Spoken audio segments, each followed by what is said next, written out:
The people of Laos had never seen a spectacle like it, and they packed the brand new national stadium in the capital Vientiane for the SEA Games opening ceremony.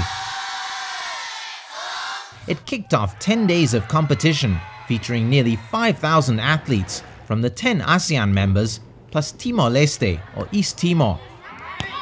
We were traveling up in northern Laos and we saw some signs in one of the villages, so we thought we'd check it out online and see what it was all about. Then we decided we had to make our way to Vientiane to see what all the sports that we could see in the next couple days, so we worked our way down to be here for the beginning of the games.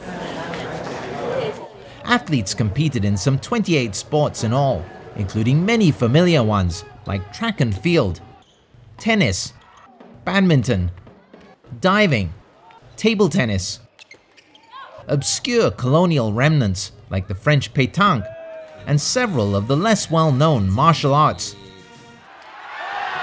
For some events, like sepak takraw, a sort of volleyball played with the feet, the SEA Games is the pinnacle of the sport, featuring all the strongest teams.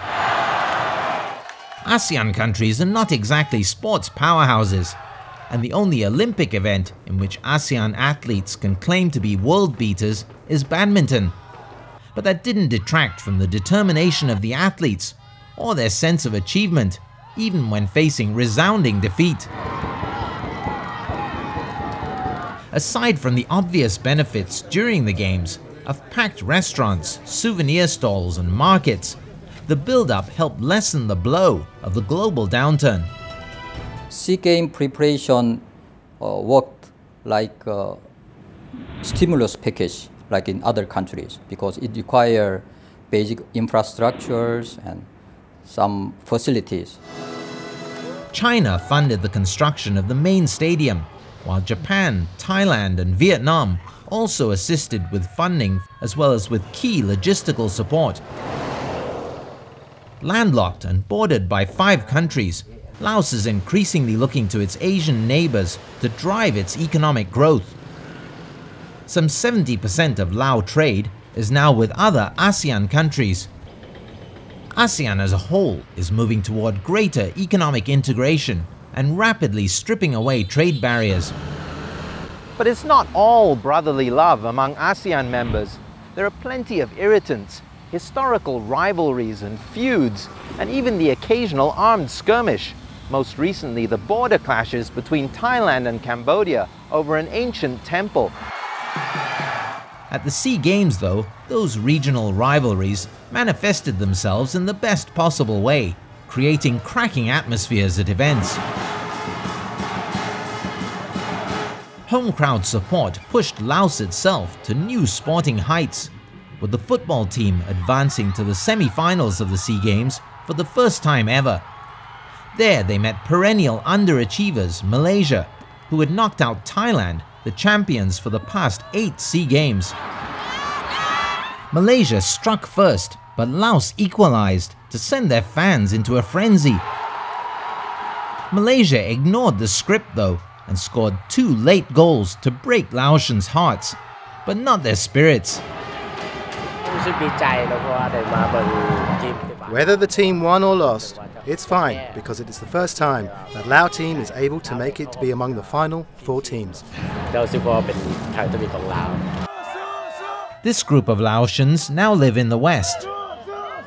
I'm proud of our Lao country for being the host of the 25th SEA Games, because it's never been done before in our history. This is the first time that the Lao nation, the Lao people living overseas as well as in the country, have joined together as one Laos. Leading up to the Games, many doubted Laos's ability to pull it off. How would a country where the average income is less than $2 a day, and where there's barely any public transport system, for instance, manage to get some 10,000 athletes and officials, plus media, fans, and an army of volunteers to and from the venues? Laos turned skeptics into believers. The whole organization of the 25th SEA Games by Laos is very superb in all aspects, especially the hospitality, the transport, the food arrangements.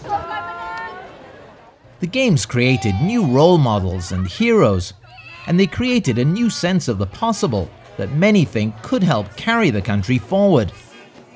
Laos has come of age. It has further, I would say, enhanced the country's visibility, and I'm sure all this eventually would translate to an improved investment climate, which means more businesses, more tourists, more people will be looking at this country. This SEA Games will give momentum to upgrade their standard and quality of their policies or business environment. So I feel this SEA Games will give some confidence. But for 10 days, such serious long-term concerns got drowned out by the din of enthusiastic fans driving their athletes to new heights and reveling in their achievements.